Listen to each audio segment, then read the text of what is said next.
안녕하세요, 얄코입니다. 미치토끼 미토예요. 저는 얄팍한 코딩 사전이라는 유튜브 채널에서 어려운 코딩 관련 개념들을 쉽게 알려드리는 일을 하고 있습니다. 또한 온라인 장편 강의와 도서 등 프로그래밍을 배우시는 분들을 위한 다양한 주제의 컨텐츠들을 만들고 있어요. 이번에 선보이는 강의의 주제는 자료구조와 알고리즘이에요. 자료구조와 알고리즘, 왜 배워야 할까요? 주어진 문제를 더 빠르게, 더 적은 리소스로 해결하는 능력은 개발자라면 누구에게나 꼭 필요한 기술이기 때문입니다. 좋은 프로그램과 그렇지 않은 프로그램의 차이는 바로 자료를 어떻게 다루고 어떤 방식으로 처리하느냐에서 갈립니다. 하지만 개념은 어렵고 수식과 용어는 낯설기만 하죠. 이 강의는 그런 막막함을 없애기 위해 만들어졌습니다. 배열, 스택, 큐, 트리, 그래프, 정렬, 탐색 알고리즘까지 컴퓨터 전공자가 배우는 핵심 주제들을 쉽고 직관적인 비유와 함께 단계적으로 설명합니다. 이 강의에서 알려드리는 모든 자료 구조와 알고리즘들을 이와 같은 테스트 툴들을 통해 여러분이 직접 다루고 시험해 보실 수 있습니다. 원하는 값을 넣고 각종 동작을 단계별로 테스트해 보실 수 있어요. 또한 모든 예제가 파이썬과 자바의 코드로 동시에 설명되므로 이 두 언어 중 하나 또는 문법이 비슷한 언어를 알고 계시면 어려움 없이 강의를 수강하실 수 있습니다. 기초를 확실히 다지고 싶은 분이라면 지금 바로 시작해보세요. 이 강의가 여러분의 프로그래밍 여정에 든든한 동반자가 되길 바랍니다. 그럼 얄코의 자료 구조와 알고리즘 시작하겠습니다. 잘 부탁드립니다.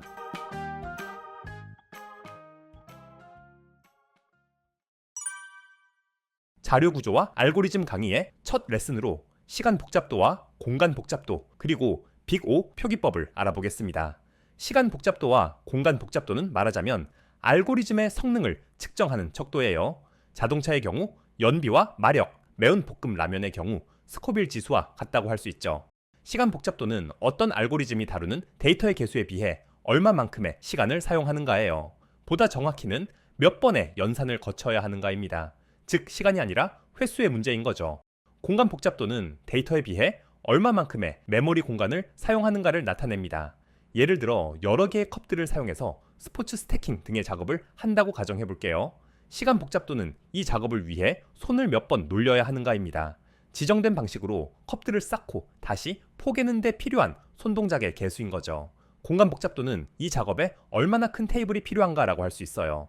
컵들의 피라미드가 놓일 수 있는 최소 공간만큼이 이 작업의 공간 복잡도가 될 것입니다. 단순히 컵을 나란히 세워놓는 작업의 경우 스포츠 스태킹보다 시간 복잡도는 낮지만 공간 복잡도는 늘어날 것입니다.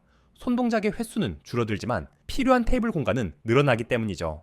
시간 복잡도와 공간 복잡도를 나타내기 위해 빅5 표기법이란 것이 사용됩니다. 이는 쉽게 말해 이 알고리즘은 데이터를 많이 넣을수록 얼마나 느려질까를 수학적으로 나타내는 거예요. 빅5 표기법은 이와 같은 형식을 사용합니다. 이름과 같이 대문자 5가 맨 앞에 있고 그 뒤에 괄호로 둘러싸인 수식이 있죠. 괄호 안에 n은 다루는 데이터, 즉 입력값의 개수를 의미해요. 빅5를 사용할 때 적용되는 중요한 규칙들이 있는데요. 오른쪽의 식들이 특정 알고리즘들의 실제 복잡도라고 가정하겠습니다. 먼저 빅5 표기법에서는 2로부터 상수를 제거합니다. 그래서 3n 플러스 2의 경우 상수인 3과 2를 제거해서 n이 남게 돼요. 이는 입력값의 증가에 따른 복잡도의 증가에 있어 상수가 미치는 영향이 상대적으로 미미하기 때문입니다. 같은 이유로 최고차항보다 작은 항들은 모두 제거합니다. 최고차항만 남겨서 빅5 표기법에 사용하는 거예요. 그래서 오른쪽과 같이 여러 상수와 항들을 가진 복잡도가 모두 왼쪽과 같이 정리되는 것입니다.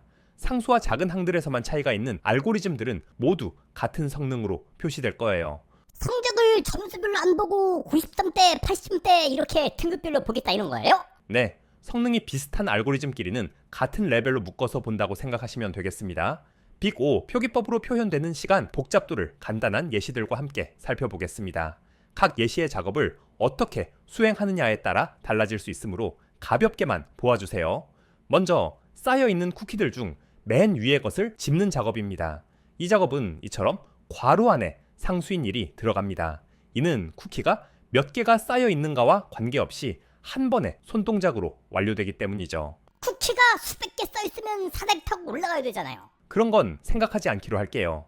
다음은 사전에서 특정 단어를 찾는 일입니다. 단어의 수에 따라 책장을 넘기는 수가 늘어나긴 하지만 정비례하진 않아요.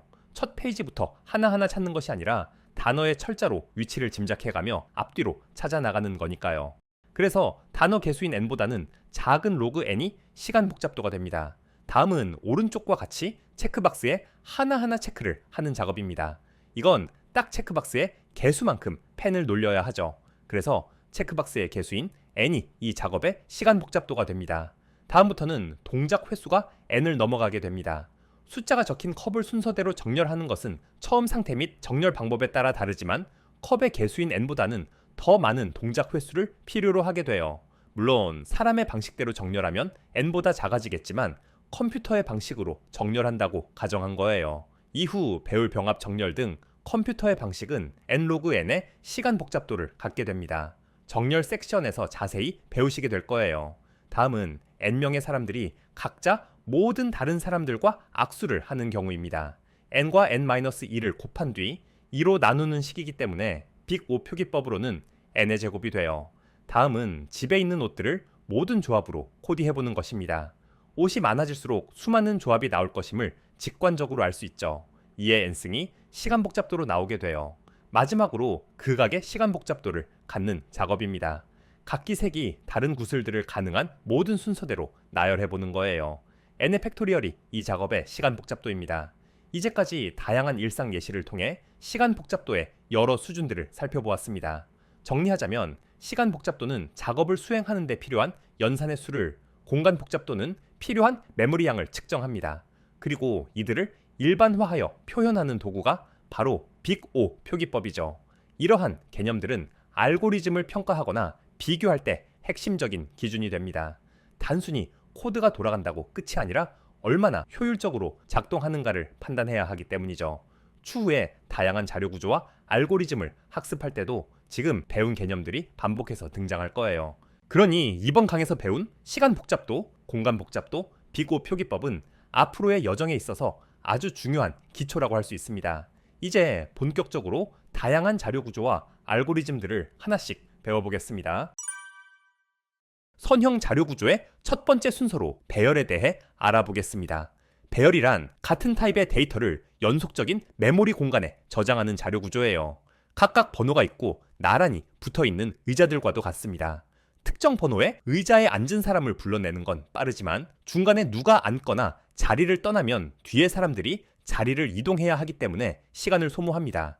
이 강의에는 레슨마다 노션 페이지가 제공되는데요. 이렇게 생긴 링크들을 클릭해보면 각 자료 구조 및 알고리즘을 직접 다뤄볼 수 있는 웹페이지가 나와요. 배열의 경우 이 화면과 같은 테스트 툴을 만들어 두었습니다. 여기 이와 같이 만들 배열의 크기로 8이 기본값으로 들어가 있죠. 0에서 7번까지 총 8개가 나란히 붙어있는 의자들을 만든다는 의미입니다. 이제 execute를 클릭해서 임의의 숫자들로 초기화된 배열을 만들어 볼게요. 그러면 아래의 공간에 이와 같은 배열이 나타납니다. 숫자는 랜덤으로 입력되어 있는 거예요. 각 자리에는 이처럼 0부터 시작하는 인덱스가 붙어 있는 것을 볼 수 있어요. 배열의 크기에서 하나를 뺀 값이 마지막 자리에 인덱스가 되겠죠.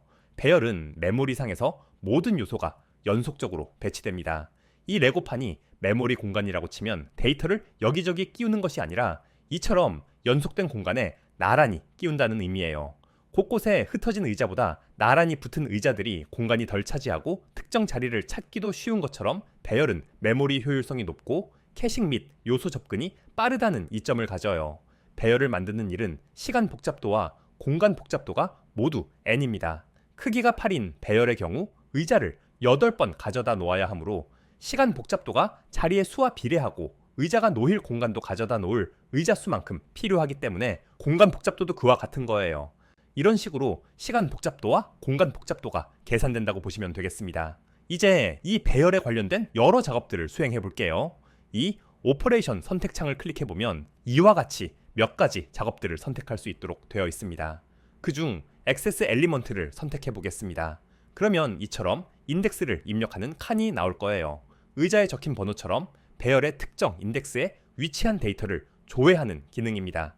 이와 같이 3을 입력해 볼게요. execute 버튼을 누르면 이와 같이 3번 인덱스, 즉 네 번째 자리에 있는 데이터에 접근이 됩니다.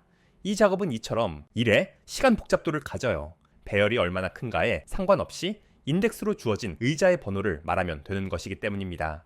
요소가 1개든 1000개든 인덱스로 위치값이 주어지면 한 번에 해당 자리에 데이터를 가져올 수 있는 거예요. 공간 복잡도의 경우는 앞으로 메모리가 크게 연관된 알고리즘이 아니면 딱히 언급되진 않을 거예요. 보통 알고리즘 수업에서는 시간 복잡도를 위주로 학습합니다. 다음은 업데이트 엘리먼트 작업을 수행해 볼게요. 말 그대로 배열상 특정 요소의 값을 바꾸는 것입니다. 오른쪽에 이처럼 인덱스와 값을 적는 칸이 나오죠. 현재 24가 들어있는 5번 인덱스의 값을 16으로 바꿔보겠습니다. 실행해보면 이처럼 해당 자리의 값이 바뀌었죠. 이 역시 주어진 인덱스 번호로 직접 찾아가 값을 바꾸는 것이므로 배열의 크기에 영향을 받지 않습니다. 인덱스가 주어진 배열 요소는 반복문 등을 사용하지 않고 한 번에 찾아갈 수 있기 때문이에요. 내가 찾는 사람이 몇 호에 사는지 알면 모든 호수를 방문할 필요가 없으니까요. 그래서 시간 복잡도가 여전히 1인 것을 볼 수 있어요. 여기까지 진행한 내용을 파이썬과 자바 코드로 살펴보겠습니다. 여러분께 익숙한 언어만 보셔도 되고 이참에 다른 언어의 문법은 어떠한지 살펴보는 것도 좋을 거예요. 먼저 크기가 8인 배열을 만들고 초기화하는 코드입니다. 각 언어를 공부하신 분들은 쉽게 알아보시겠죠. 사실 파이썬의 경우는 이를 배열이 아닌 리스트라고 부르죠. 파이썬의 리스트, 자바스크립트의 배열 등은 엄연히는 배열이 아닙니다. 파이썬 사용자가 아니면 잠시 귀로만 들어주시면 돼요. 파이썬의 리스트에는 자료형에 대한 제약 없이 데이터들이 담길 수 있죠. 이처럼 숫자, 문자열, 불리언, 객체 등 어떤 자료형의 데이터든 모든 리스트에 담길 수 있는 것입니다. 자료형이 다르다는 건 서로 다른 크기의 의자에 놓인 것이라고 생각하셔도 좋아요. 그래서 파이썬의 리스트는 각 데이터 자체가 아니라 해당 데이터가 놓인 의자들의 좌표, 즉 참조값이 담긴 배열입니다. 파이썬 수업이 아니므로 여기까지만 하고 넘어갈게요. 여튼 파이썬에서 배열을 이해하기 위해 일단은 리스트를 이용한다고 생각해 주시면 되겠습니다. 자바의 경우는 정수를 담는 배열임이 자료형으로 명시되어 있어요. 파이썬의 리스트와는 달리 이 배열에는 정수만 담길 수 있는 거예요. 이처럼 같은 자료형이 담기도록 되어 있어야, 즉 같은 크기의 의자가 나란히 있어야 배열이 됩니다. 크기가 같은 의자끼리 붙어있어요? 번호만 들어도 딱 어디 있는 의자겠구나 하고 컴퓨터가 알 테니까 그런 거죠? 정확히 이해하셨어요. 여튼 여기서는 이들 모두 배열로 이해하고 수업을 진행할게요. 특정 인덱스에 접근하는 코드는 이와 같이 작성하죠. 자바와 파이썬 둘 다 대괄호 안에 인덱스 값을 넣습니다. 아까 했던 바와 같이 인덱스가 3인 요소에 이와 같이 접근하여 값을 가져옵니다. 출력했을 때 프린트되는 결과는 이처럼 주석으로 표시하도록 할게요. 다음은 역시 조금 전 해보았던 바와 같이 인덱스 외에 해당하는 자리의 값을 16으로 수정하는 거예요. 이 작업 역시 자바와 파이썬의 문법이 같은 것을 볼 수 있습니다. 대부분의 다른 언어들에서도 마찬가지예요. 이 부분은 그냥 배열 전체를 출력해보는 코드입니다. 이와 같이 테스트 페이지에서 수행한 작업을 두 언어들의 코드로 작성해보았어요. 다시 테스트 툴로 돌아가 보겠습니다. 이번에는 리니어 서치 오퍼레이션을 선택했어요. 배열상에서 주어진 값을 찾는 작업입니다. 여기서는 45를 찾아보도록 할게요. 코드를 실행해보면 이처럼 배열을 순회하며 인덱스 2의 자리에 45가 있음을 확인하게 됩니다. 이 작업은 배열의 길이에 연산 횟수가 비례하므로 n의 시간 복잡도를 갖죠. 찾는 데이터가 맨 처음에 넣으면 한 번에 되는 거잖아요. 시간 복잡도는 항상 가장 오래 걸리는 경우에 맞춰 계산되는 것이라고 생각하시면 돼요. 해당 데이터가 맨 끝에 있다면 딱 배열의 크기만큼의 연산이 소모되겠죠. 그래서 배열의 탐색 작업은 시간 복잡도가 n이 되는 거예요. 다음은 트래버스 어레이 오퍼레이션입니다. 말 그대로 배열을 가로질러 모든 요소들을 하나씩 순회하는 작업이죠. 쉽게 예상하실 수 있듯 배열의 크기만큼의 연산을 하므로 시간 복잡도는 역시 n이 됩니다. 이 역시 파이썬과 자바의 코드로 잠시 살펴볼게요. 두 작업 모두 반복문을 사용합니다. 탐색 작업은 배열을 처음부터 끝까지 돌면서 해당 값을 찾도록 작성되어 있죠. 본인이 배워보지 않은 언어의 코드를 살펴보며 문법을 알아보는 것도 재미있을 것입니다. 파이썬은 포인 문을 사용해서, 자바는 포문에 i 변수를 사용해서 반복문을 돌리죠. 둘 모두 i가 인덱스의 값이 됩니다. 그래서 각 회차에 인덱스에 해당하는 값이 찾는 값과 같으면 인덱스를 프린트한 다음 브레이크로 반복을 종료하는 거예요. 만약 찾는 값이 배열의 끝에 있다면 배열의 크기만큼 연산이 반복되겠죠. 트래버스 어레이 작업은 역시 배열을 처음부터 끝까지 순회하는 단순 반복문입니다. 배열의 모든 요소를 출력하도록 작성했죠. 출력 결과는 굳이 표시하지 않았습니다. 이제 다음 영상에서 나머지 두 연산인 삭제와 삽입, 그리고 배열의 추가적인 종류들을 알아보겠습니다. 배열에 대해 몇 가지 더 알아보도록 하겠습니다. 이번 레슨 역시 해당하는 노션 페이지에 테스트 툴에 링크를 올려두었어요. 이 링크를 클릭하여 테스트 툴을 열어주면 됩니다. 앞으로는 이를 언급하지 않도록 할게요. 지난번과 같은 링크의 페이지입니다. 기본 배열의 기능들을 사용해 볼 수 있는 툴이죠. 이처럼 오퍼레이션을 이니셜 어레이로 선택한 뒤 어레이 사이즈와 밸류주에 각각 배열의 크기와 값들을 입력하여 원하는 배열을 만들 수 있습니다. 지난 레슨에서 진행했던 결과와 같게 배열을 초기화한 뒤 실습을 진행해 보겠습니다. 이번에는 오퍼레이션을 딜리트 엘리먼트로 선택해 볼게요. 말 그대로 배열상 특정 인덱스의 요소를 제거하는 작업입니다. 5번 인덱스에 위치한 16을 삭제해 볼게요.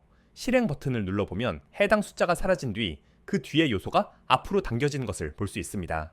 배열은 기본적으로 크기가 고정되기 때문에 요소를 삭제하면 이처럼 빈 공간이 남아요. 요소를 삭제하는 작업은 시간 복잡도가 n인 것을 볼 수 있습니다. 수정하는 거는 한 번에 되는데 지우는 건 왜 연산이 늘어나요? 삭제한 요소 뒤의 요소들을 앞으로 당겨와야 하기 때문이에요. 맨 처음 요소를 삭제한다고 가정해 보겠습니다.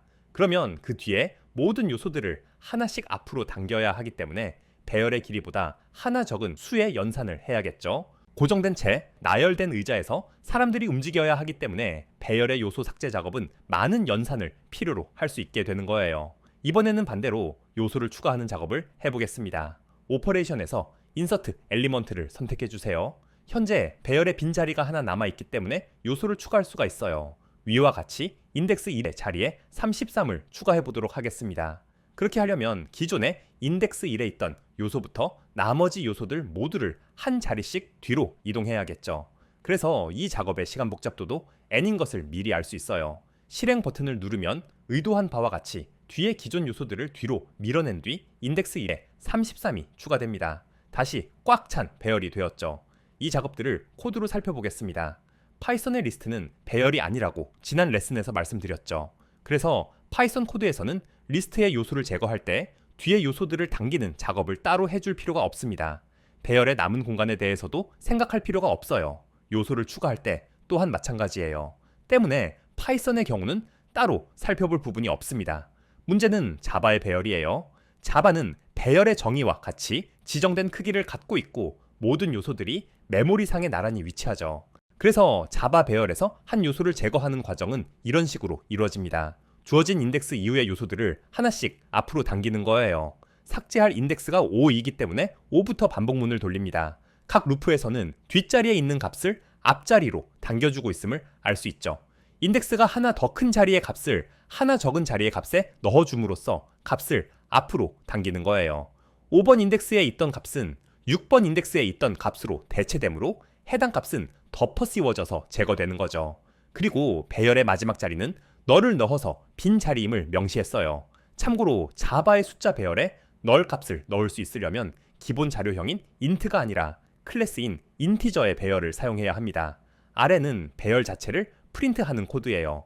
출력되는 결과를 바로 아래 주석으로 표시했습니다. 값을 끼워 넣는 것도 비슷한 과정을 거쳐야 해요. 먼저 값이 들어갈 곳부터의 기존 값들을 하나씩 뒤로 옮겨야겠죠. 이는 현재 배열에 빈 자리가 있기 때문에 가능한 것입니다. 이번 루프는 배열의 끝에서부터 시작해서 인덱스인 1의 다음 자리까지, 즉 거꾸로 진행하는 것을 볼 수 있습니다. 사람들이 한 자리씩 오른쪽으로 옮겨 앉으려면 오른쪽 끝 사람부터 움직여야 하는 것과 마찬가지예요. 이번에는 값을 제거할 때와는 반대로 값을 뒤로 밀어내고 있음을 알 수 있죠. 하나 적은 인덱스에 위치한 값을 하나 많은 인덱스에 자리로 옮김으로써 그렇게 하는 거예요. 그렇게 값들을 뒤로 밀어내면 이제 이 자리에는 원하는 값을 넣을 수 있게 되죠. 그래서 해당 인덱스의 자리에 값을 넣어 마무리하는 거예요. 이처럼 배열을 순회하는 과정을 거쳐야 하므로 배열 요소의 제거와 추가에는 시간 복잡도가 n이 됨을 알 수 있습니다. 그럼 이 상태에서 요소를 추가해 보도록 하겠습니다. 보시다시피 현재 배열이 꽉 차 있는 상태죠. 이전에 언급하지 않았지만 현재 이 배열의 유형은 정적 배열로 되어 있습니다. 정적 배열이란 배열의 크기가 고정되어 있어 이를 바꿀 수 없는 것을 말해요. 배열이 꽉 찬 상태에서 인덱스 2의 자리에 10을 추가해 보겠습니다. 보시다시피 값을 추가할 수 없다는 메시지가 나와요. 뒤에 값들을 밀어낼 자리가 없기 때문입니다. 이번에는 배열의 유형을 동적 배열로 바꿔보겠습니다. 다이나믹 어레이로 설정된 상태에서 다시 실행 버튼을 눌러볼게요. 이번에는 요소의 추가가 성공적으로 이루어진 것을 볼 수 있어요. 배열의 크기가 9로 늘어났고 인덱스 2의 자리에 10이 들어가 있음을 볼 수 있죠. 이는 배열이 메모리상에서 더 넓은 공간으로 이사한 결과입니다. 기존 배열보다 더 넓은 공간을 확보한 뒤 그리로 모든 요소들을 옮긴 거죠. 그냥 기존 집을 증축하면 더 간단한 거 아니에요? 메모리의 세계에서는 집 앞에 뭐가 놓여 있을지 알 수가 없어요. 이 공간이 비어 있는지 확신할 수가 없다는 의미죠. 그래서 이와 같이 더 넓은 새 공간을 확보한 다음 모두 이사가는 것입니다. 이처럼 기존 공간이 꽉 찼을 시 새 메모리 공간으로 이주하여 새 요소를 추가할 수 있도록 하는 것이 동적 배열이에요. 이 작업의 시간 복잡도는 여전히 n인 것을 볼 수 있습니다. 이제 코드들로 살펴보겠습니다. 말씀드렸듯 파이썬의 리스트는 배열이 아니기 때문에 동적 배열로의 구현도 따로 해줄 필요가 없어요. 이처럼 인서트를 사용하여 값을 추가하면 자동으로 리스트의 길이가 늘어납니다. 중요한 건 바로 이 자바 코드죠. 먼저 이와 같이 길이가 고정된 기존 배열이 있습니다. 여기에 조금 전 보았던 바와 같이 인덱스 2의 자리에 10을 추가해야 해요. 이를 위해 기존 배열보다 크기가 하나만큼 더 큰 배열을 새로 만듭니다. 오리지널 배열의 랭스보다 1만큼 더 큰 크기의 배열을 만드는 코드임을 알 수 있죠. 메모리상에 이사를 갈 더 큰 집을 지어 놓는 거예요. 요소를 삽입할 인덱스는 2이고 삽입할 값은 10이죠. 먼저 반복문을 사용해서 추가할 인덱스보다 앞에 있는 요소들을 먼저 새 집에 같은 인덱스로 복사합니다. 인덱스 0과 1에 해당하는 값들이 먼저 새 집으로 복사되죠. 그 다음 추가할 값을 새 집의 목표 인덱스에 자리에 넣어줍니다. 그리고 나서 나머지 값들은 새 집에서 기존 인덱스보다 하나 뒤에 있는 자리에 넣어주면 되는 거예요. 그 결과로 원하는 위치에 값이 추가된 새 배열이 이처럼 만들어진 것을 확인할 수 있습니다. 이번에는 이 동적 배열을 재사용 가능한 자바 클래스로 구현해 보겠습니다. 자바 사용자가 아닌 분들은 눈으로 대강만 따라와 주세요. 이와 같이 다이나믹 어레이라는 클래스를 작성합니다. 이 클래스는 이와 같이 속성으로 데이터란 정수 배열을 갖고 있어요. 크기가 8인 빈 배열로 초기화되어 있습니다. 이 클래스의 인스턴스를 생성하면 기본적으로 크기가 8인 집이 만들어지는 거예요.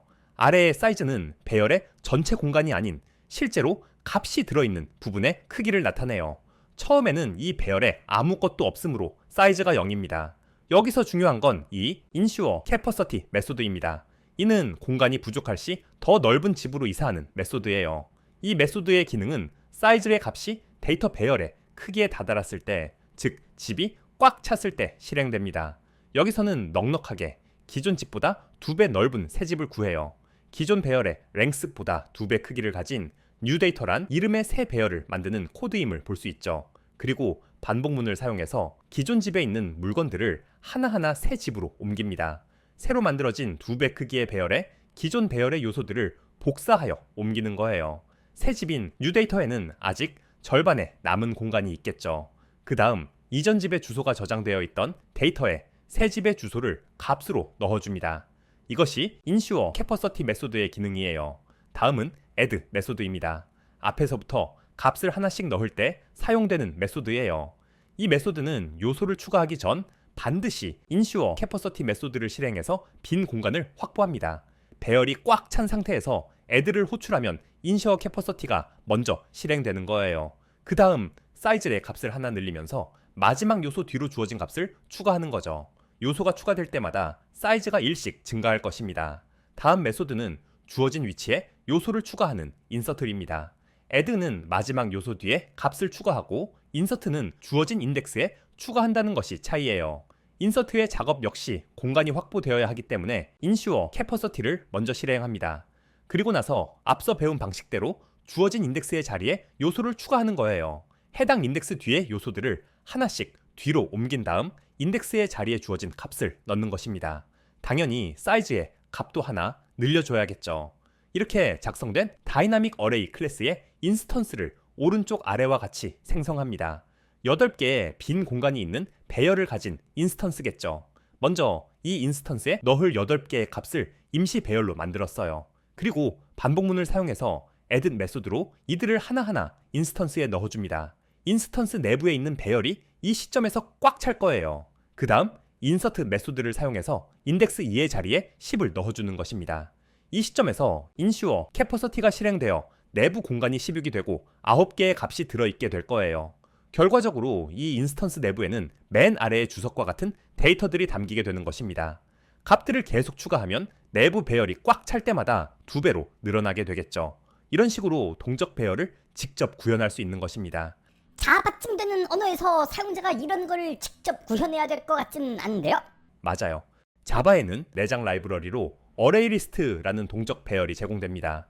어레이리스트로 정확히 같은 작업을 수행하는 코드예요. 먼저 이처럼 8개의 값으로 초기화를 하죠. 그리고 나서 이처럼 단순히 add 메소드로 원하는 인덱스에 원하는 값을 넣어주면 됩니다. 그러면 어레이리스트는 내부 공간이 부족할 시 자동으로 이를 증축해요. 때문에 개발자는 배열의 공간 제약에 대해 신경 쓸 필요 없이 원하는 대로 값을 추가할 수 있는 것입니다.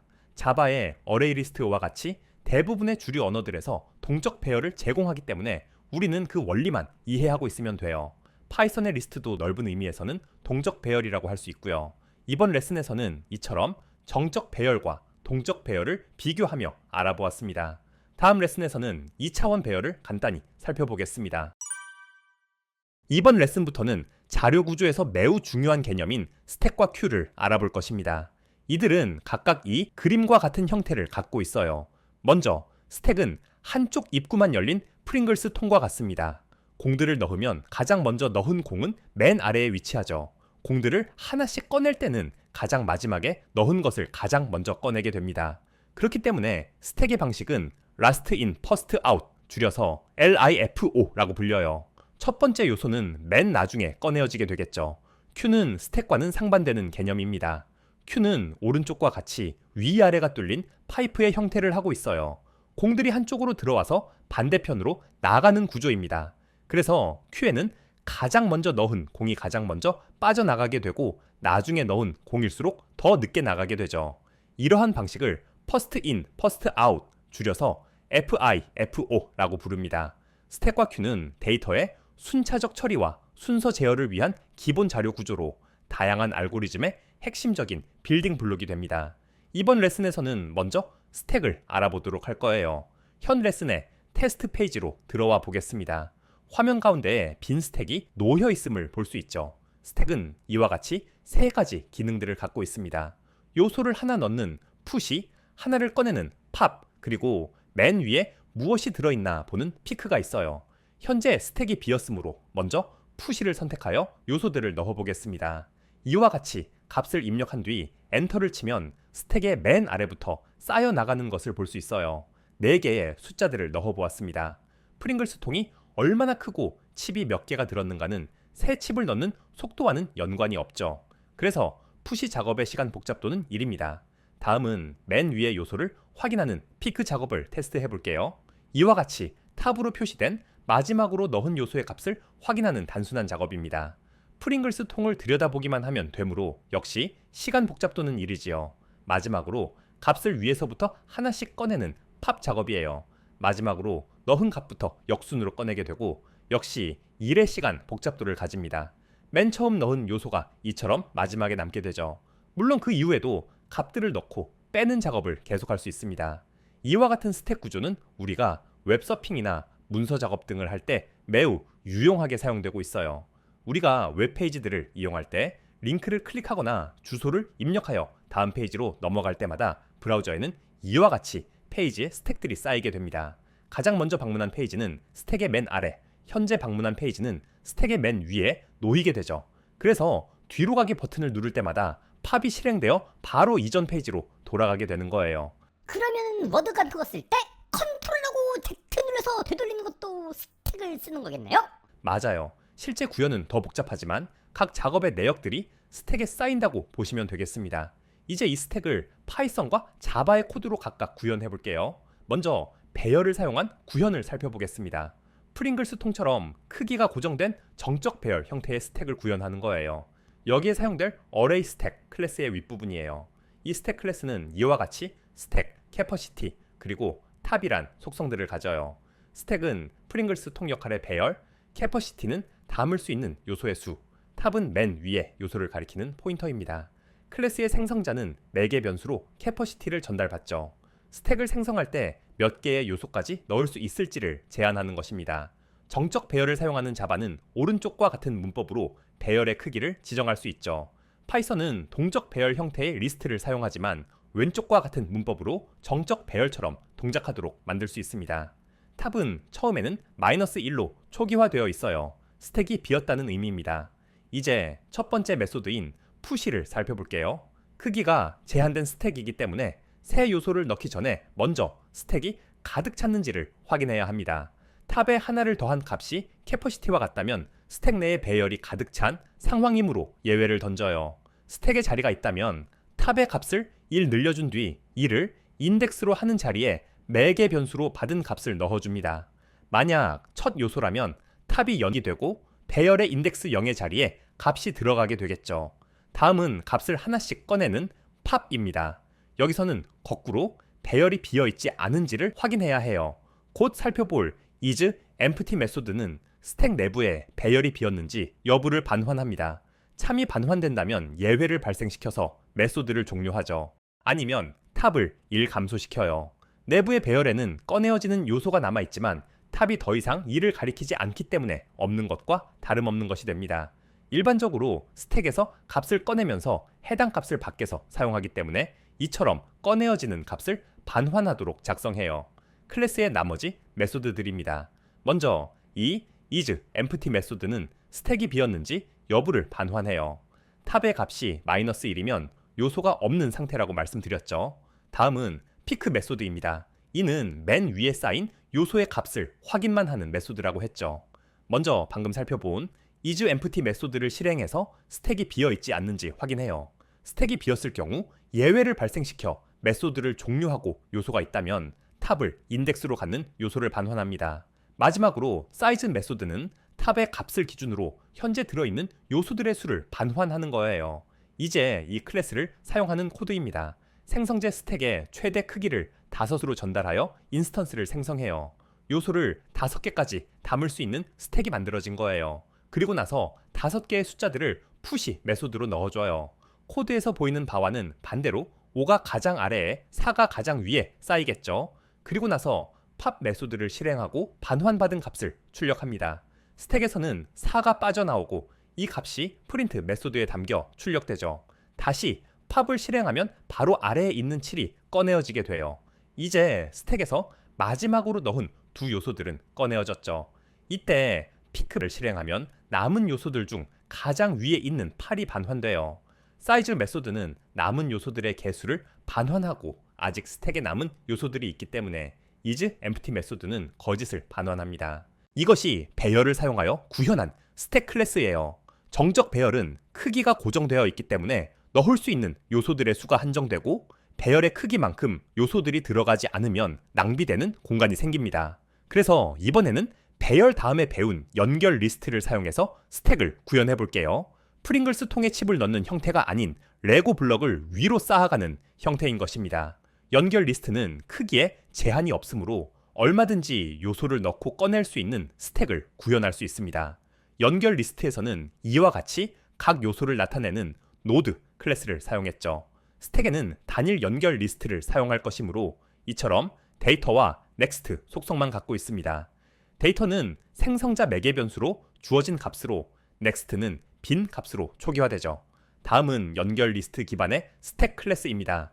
단일 연결 리스트이므로 헤드 속성을 갖고 있어요. 초기화된 바와 같이 헤드가 비어 있으면 아직 스택에 요소가 없는 상태인 것입니다. 카운트는 현재 스택에 든 요소의 수를 나타내며 0으로 초기화되죠. 연결 리스트 기반 스택의 푸시 메소드는 이와 같습니다. 단일 연결 리스트에 요소를 추가하는 것과 동일한 과정을 거쳐요. 매개 변수로 주어진 값을 데이터로 갖는 노드 객체를 생성하고 그렇게 만들어진 뉴노드의 넥스트를 기존의 헤드로 설정한 다음 뉴노드를 새 헤드로 만들어줍니다. 그리고 카운트를 1 증가시켜서 스택의 요소 수가 증가했음을 나타내죠. 이와 같은 과정을 통해 스택에 요소가 추가됩니다.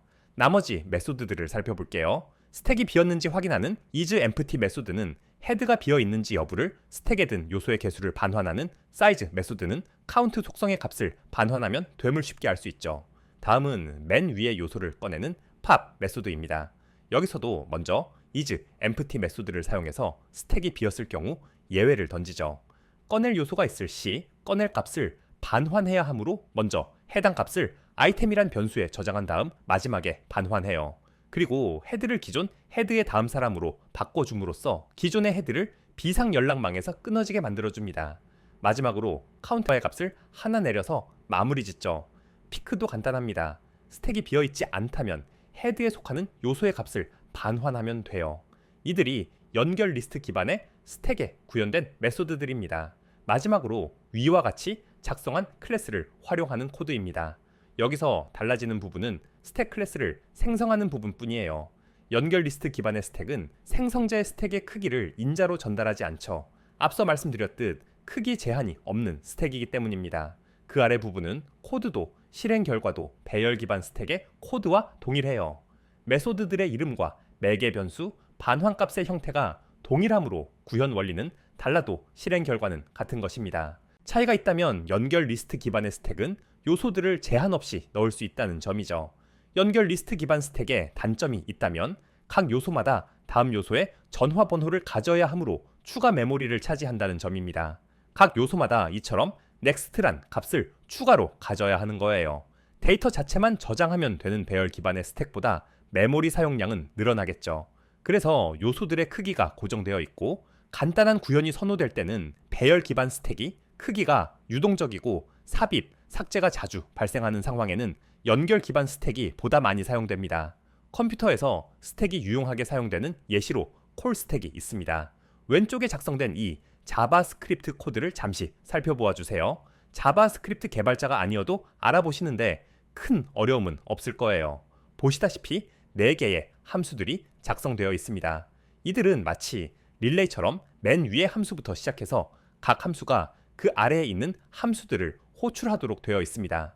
맨 위에 메인 함수는 그 아래 작성된 calculate를, calculate는 get data를, get data는 process data 함수를 호출하죠. 이러한 경우 다른 함수를 호출하는 함수는 호출된 함수가 종료되어야 자신도 종료되도록 되어 있습니다. 때문에 가장 먼저 호출된 메인 함수는 연이어 호출된 다른 함수들이 모두 종료되어야 스스로도 종료될 수 있는 거죠. 이 과정은 스택을 사용해서 이루어집니다. 가장 먼저 호출된 메인 함수의 데이터가 콜 스택의 가장 아래에 놓여요. 그리고 나서 메인 함수가 호출한 calculate 함수가 그 위에 놓입니다. 그로부터 호출된 get data 함수가 또 그 위에 놓이고 마지막으로 process data 함수가 맨 위에 놓이게 되는 거죠. process data는 다른 함수를 호출하지 않습니다. 이 함수가 실행되고 나면 스택에서 빠져나오게 돼요. 그 다음에는 이를 호출했던 get data 함수가 그 다음으로는 calculate 함수가 스택에서 빠져나가고 드디어 가장 먼저 호출된 main 함수까지 실행이 종료되어 콜 스택에서 빠져나오게 되는 것입니다. 어떤 언어를 사용하든 콜 스택은 프로그래밍에서 중요한 개념이기 때문에 이 레슨 바로 다음에 블로그로 콜 스택에 대한 영상을 올려놓도록 하겠습니다. 여기서 함수의 실행에 있어 왜 콜 스택이 사용되는지, 주의할 점은 무엇인지 보다 자세히 배우실 수 있을 거예요. 이와 같이 스택에 대해 알아보았습니다. 다음 레슨에서는 큐에 대해 알아보도록 하겠습니다. 이번 레슨부터는 트리에 대해 배울 것입니다. 그 중에서도 이진 트리들을 알아볼 거예요. 다음 레슨들에서 배울 이진 탐색 트리, AVL 트리, 레드 블랙 트리 모두 이 이진 트리의 한 종류입니다. 이진 트리는 이와 같은 형태의 자료 구조예요. 이 그림의 공들 하나하나가 노드입니다. 트리의 맨 위에는 이처럼 하나의 루트 노드가 있어요. 이 루트가 이진 트리의 시작점이 됩니다. 각 노드들은 최대 2개의 자식 노드를 가질 수 있습니다. 노드들이 추가될수록 아래와 같이 거꾸로 매달린 나무 모양으로 뻗어나가게 되죠. 노드들 중 자식이 없는 노드는 리프 노드라 불립니다. 루트로부터 가장 먼 리프까지의 거리를 이진 트리의 높이라고 해요. 이진 트리의 높이는 출처마다 이 안의 노드들의 수를 기준으로 하기도 하고 이들 사이의 엣지를 기준으로 하기도 합니다. 전자라면 이 트리는 5, 후자라면 4의 높이를 갖고 있다고 할 수 있겠죠. 자료구조 수업을 듣고 계시다면 해당 수업의 기준에 따르면 됩니다. 그럼 이번 레슨의 테스트 페이지로 들어가 보겠습니다. 처음에는 이처럼 아무것도 없죠. 이 밸류 칸에 원하는 숫자 값을 입력한 다음 캔버스에 있는 플러스 버튼을 클릭해 보겠습니다. 그러면 이처럼 그 자리에 1이 들어오고 아래 양쪽에 플러스 버튼들이 생기는 것을 볼 수 있습니다. 이처럼 밸류에 숫자를 입력한 뒤 원하는 위치에 플러스 버튼을 클릭하는 방식으로 트리의 노드들을 하나하나 추가해 보겠습니다. 저는 1부터 7까지 이와 같은 모습으로 트리에 넣었어요. 좌우 대칭으로 총 7개의 노드가 있고 그 중에 4개가 리프인 트리가 만들어졌죠. 그래서 상단에 이처럼 노드는 7개라고 나와 있고 높이의 경우 이 테스트 툴은 노드의 개수를 기준으로 셈으로 3으로 표시하는 것을 볼 수 있습니다. 노드의 개수만큼 추가를 해야 하므로 시간 복잡도는 당연히 n이 되죠. 문제는 하단에 있는 4가지 순서입니다. 확대된 바와 같이 프리오더, 인오더, 포스트 오더, 레벨 오더란 방식들이 있고 각각 이 트리의 노드들을 줄 세우는 순서가 다름을 알 수 있어요. 이들의 원리는 코드를 함께 보며 알아보도록 하겠습니다. 파이썬과 자바의 코드로 들어가 볼게요. 트리에 속한 각 노드를 나타내는 노드 클래스를 살펴볼 것입니다. 각 노드에는 value, left, right란 속성들이 있습니다. value는 이전 예제들의 데이터처럼 각 노드에 속하는 값이에요. value를 쓰든 데이터를 쓰든 속성의 이름은 크게 중요하지 않습니다. 방금 전 테스트 툴로 만든 트리의 경우 1에서 7까지의 숫자 중 하나가 이곳에 들어오게 되겠죠. 다음은 해당 노드의 두 자식 노드들을 가리키는 참조값이에요. 이 노드 아래로 다른 노드가 들어오면 해당 노드들의 메모리상 주소가 left 또는 right에 담기게 됩니다. 노드의 인스턴스를 생성할 때는 아직 자식 노드들이 만들어지지 않은 상태이므로 이 속성은 비어 있습니다. 다른 코드들을 살펴보기 전에 먼저 생성자와 속성들을 사용하여 트리를 만드는 과정을 살펴보겠습니다. 먼저 이와 같이 1이란 값이 들어있는 루트 노드를 생성해 줍니다. 이 노드는 다른 부모 노드에 속해 있지도 자식 노드를 갖고 있지도 않아요. 이 인스턴스의 left 속성은 해당 노드의 왼쪽 자식을 가리키는 참조값일 것입니다. 현재는 아직 비어있는 상태죠. 여기에 이와 같이 이를 값으로 갖는 새 노드를 만들어서 할당해주면 루트 노드의 왼쪽 자식 노드가 돼요. 이런 식으로 기존 노드의 left 또는 right 속성에 다른 노드를 할당함으로써 자식 노드를 추가하는 겁니다. 마찬가지로 루트의 right에 3을 값으로 갖는 새 노드를 만들어 이처럼 오른쪽 자식 노드로 추가할 수 있겠죠. 루트의 left의 left는 이처럼 왼쪽 자식의 왼쪽 자식을 나타내는 참조일 것입니다. 그래서 이처럼 자식 노드에 자식 노드를 추가할 수 있고요. 같은 방법으로 이와 같이 나머지 노드들도 추가해 주었습니다. 영상을 멈추고 코드를 잠시만 살펴보면 쉽게 이해되실 거예요. 이진 트리를 만드는 방법은 이처럼 간단합니다. 이제 이 트리를 순회하는 몇 가지 방식들을 알아볼 거예요. 아까 넘겼던 함수 및 메소드들로 돌아오겠습니다. 이 프리오더와 인오더, 포스트오더란 세 방식들을 먼저 알아볼 거예요. 프리오더부터 보겠습니다. 먼저 매개 변수로 받은 노드가 유효한지 확인해요. 노드가 빈 값이 아니라면 먼저 해당 노드의 값을 출력합니다. 그리고 나서 해당 노드의 왼쪽 자식과 오른쪽 자식의 차례로 제기를 해요. 제기를 한다는 건 어떤 함수 내에서 함수 스스로를 다시 실행한다는 의미입니다. 프리오더 함수 안에서 프리오더 함수가 노드의 left와 right를 인자로 삼아 호출되고 있는 코드임을 볼 수 있죠. 이처럼 프리오더의 코드 자체는 간단합니다. 뭐 하는 코드인지 당장은 이해가 가지 않더라도 일단 계속 보아주세요. 그 아래의 인오더와 포스트오더도 비슷합니다. 차이가 있다면 인오더는 값을 출력하는 코드가 왼쪽 제기와 오른쪽 제기 코드의 사이에 위치하고 포스트오더는 출력 코드가 왼쪽 제기와 오른쪽 제기 다음에 온다는 것입니다. 각 코드를 left, right, print로 줄여 말하자면 프리오더는 print, left, right, 인오더는 left, print, right, 포스트오더는 left, right, print 순서가 되는 거예요. 아직까지는 이게 어떤 의미인지 감이 안 잡히실 것입니다. 이를 그림으로 쉽게 알아보도록 하겠습니다. 프리오더는 이처럼 print, left, right 순이라고 했죠. 아까 만든 트리의 루트를 프리오더 함수 또는 메소드에 인자로 넣어 실행해 보도록 하겠습니다. 가장 먼저 프린트가 실행되기 때문에 아래와 같이 해당 노드의 값인 1이 먼저 출력된 것을 볼 수 있어요. 그 다음은 left가 실행됩니다. 왼쪽 자식인 1을 가진 노드를 인자로 해서 프리오더 함수를 재규적으로 실행하는 거예요. 여기서도 프린트가 먼저 실행되어서 해당 노드의 값인 2가 출력되었어요. 역시 프린트 다음은 레프트 힘으로 그 왼쪽 자식인 노드를 인자로 프리오더 함수를 실행합니다. 프린트가 실행되어서 사가 아래에 출력되죠. 이 노드는 자식 클래스들이 없으므로 왼쪽과 오른쪽 노드를 인자로 한 프리오더 함수는 바로 종료합니다. 이제 이 사를 값으로 가진 리프에서의 함수는 종료되었어요. 이제 그 부모 노드에 라이트가 실행되어서 오른쪽 자식을 인자로 삼아 재귀를 합니다. 아래와 같이 5를 출력한 다음 종료될 것임을 쉽게 알 수 있죠. 이제 루트 노드에서 레프트를 실행한 결과가 모두 종료되고 이제 라이트를 실행하여 오른쪽 자식들로 넘어갑니다. 그래서 오른쪽 자식의 값인 3을 먼저 출력한 다음 해당 노드에 왼쪽 자식이 가진 값인 6을 출력하고 그리고 마지막으로 오른쪽 자식의 값인 7을 출력한 뒤 모든 과정이 종료되는 거예요. 영상을 찬찬히 살펴보시면 어렵지 않게 이해하실 수 있을 것입니다. 다음은 인오더예요. 레프트, 프린트, 그리고 라이트 순이라고 말씀드렸죠. 역시 루트에서부터 함수를 시작합니다. 레프트가 먼저이므로 바로 왼쪽 자식으로 넘어가요. 여기서도 레프트 먼저 실행하므로 왼쪽 끝에 있는 리프까지 도달하겠죠. 리프는 자식이 없으므로 레프트는 바로 종료됩니다. 그리고 이 리프의 값이 먼저 출력되는 것을 볼 수 있어요. 다시 부모의 노드로 돌아가서 해당 노드의 값을 출력한 다음 오른쪽 자식의 값을 출력하게 됩니다. 그렇게 루트의 왼쪽 자손들에 대한 연산이 완료된 다음 루트의 값이 출력돼요. 그리고 나서 이제 오른쪽으로 넘어가게 됩니다. 이 노드에서도 왼쪽으로 먼저 넘어가서 6을 값으로 갖는 리프에서 프린트를 하죠. 다시 부모로 거슬러 올라가 해당 노드의 값을 출력한 다음 마지막으로 맨 오른쪽 끝에 있는 노드의 값을 출력하는 것입니다. 이상이 인오더 방식의 순회예요. 이는 앞으로 배울 탐색 트리들에서 매우 유용하게 사용될 것입니다. 마지막으로 프린트를 가장 마지막에 하는 포스트 오더예요. 빠르게 살펴보겠습니다.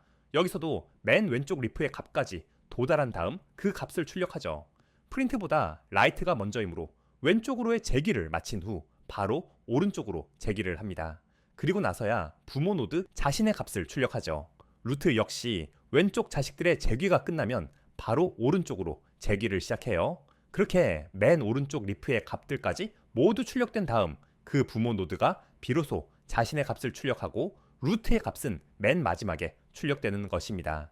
이처럼 코드 3줄 간의 순서만 바꿔도 매우 흥미로운 차이가 만들어짐을 볼 수 있어요. 이들이 프리오더, 인오더, 포스트 오더 순회 방식입니다. 마지막으로 이들과는 또 다른 레벨 오더란 방식을 알아볼게요. 이는 트리의 위에서부터 아래 방향으로 순회하도록 하는 방식입니다. 이름 그대로 트리를 레벨별로 방문하는 거예요. 코드를 살펴보겠습니다. 이처럼 레벨 오더란 함수 및 메소드를 사용할 거예요. 여기에는 지난 레슨들에서 배운 Q가 사용됩니다. 단 이번에는 Q를 직접 구현하지 않고 파이썬과 자바에서 제공되는 내장 라이브러리를 활용할게요. 파이썬에서는 컬렉션스 모듈에서 제공되는 데크 클래스를 사용할 것입니다. 데크는 Q처럼 사용될 수 있다고 말씀드렸죠. 자바 역시 내장 라이브러리로 제공되는 Q 인터페이스와 링크드 리스트 클래스를 활용하여 Q를 사용할 수 있습니다. 먼저 Q 안에 매개 변수로 주어진 루트 노드를 넣어줍니다. 파이썬은 해당 노드가 포함된 리스트를 생성자의 인자로 넣고 자바는 오퍼 메소드를 사용하는 것을 볼 수 있어요. 우리가 직접 구현한 Q 및 데크와는 메소드명이나 사용 방법에 있어 차이가 있을 수 있는 것입니다. 그리고 나서 해당 Q가 완전히 빌 때까지 아래의 반복문을 실행해요. 먼저 Q의 가장 끝에 있는 값을 꺼냅니다. 파이썬 코드에서는 팜레프트, 자바 코드에서는 폴이란 이름의 메소드를 사용함을 볼 수 있죠. 메소드의 이름은 달라도 모두 Q에 포함된 값들 중 가장 먼저 들어온 값을 꺼내는 거예요. 그리고 나서 해당 값을 처리합니다. 여기서는 끝에 공백을 넣어 프린트를 하는 거죠. 그리고 해당 노드에 두 자식을 Q에 넣어주는 거예요. 첫 번째 루프를 돌고 나면 이처럼 루트에 두 자식 노드가 Q에 남아있겠죠. 다음 루프에서는 Q에 먼저 들어온 루프의 왼쪽 자식을 꺼냅니다. 그리고 해당 노드를 처리하여 출력한 다음 그 노드의 두 자식들을 Q에 넣어주는 거예요. 다음에는 루트의 오른쪽 자식을 꺼내어 출력하고 해당 노드의 두 자식들을 또 Q에 넣어줍니다. 이 과정들을 거치고 나면 이처럼 트리의 루트에서부터 리프까지 단계별로 노드의 값들이 출력되겠죠.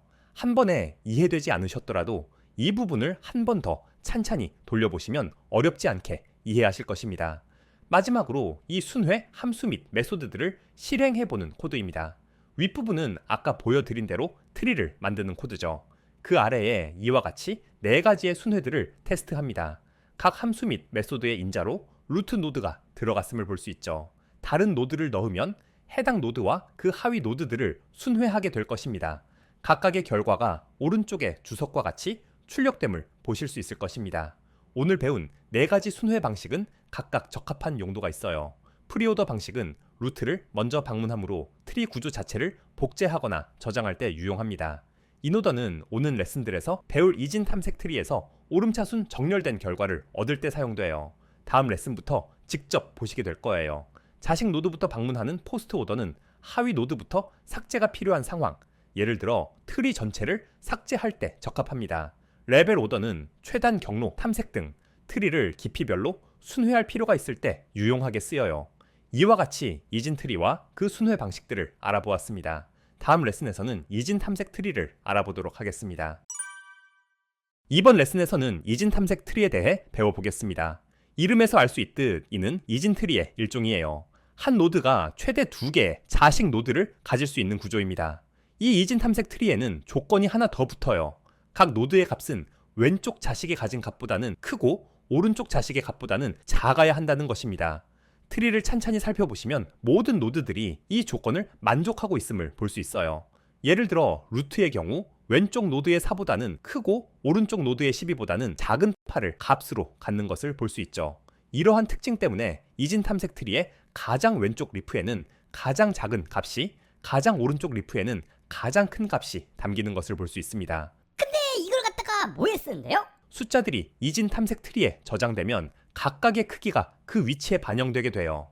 예를 들어 이 트리에서 오를 값으로 갖는 노드를 찾는다고 가정해 볼게요. 탐색은 이처럼 루트에서부터 시작합니다. 오는 루트에 담긴 8보다 작으므로 루트의 왼쪽 자식 노드를 확인해요.